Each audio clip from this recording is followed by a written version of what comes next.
Dy raste vdekje po hetohen aktualisht në Kosovë, një në Gjiglan dhe tjetri në Zveçan. Njëri prej rasteve ndodhi dje rreth orës 15:15 në rrugën Sadullah Brestovci në Gjiglan, ku një qytetar njoftoi policin se në oborrin e një shtëpie ishte një grua e shtrirë pa shenja jete. Në vend ngjarje kanë mbërritur patrulla policore, hetuesit rajonal dhe ekipi mjekësor, i cili konfirmoi vdekjen e 90 vjeçares Milena Pavicevic.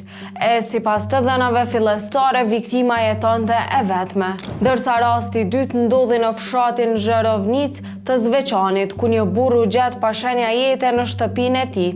Pas disa ditësh mungesë kontakti, një person shkoi ta vizitonte vëllain dhe e gjeti 64 vjeçarin Dragan Milovic pa shenja jete.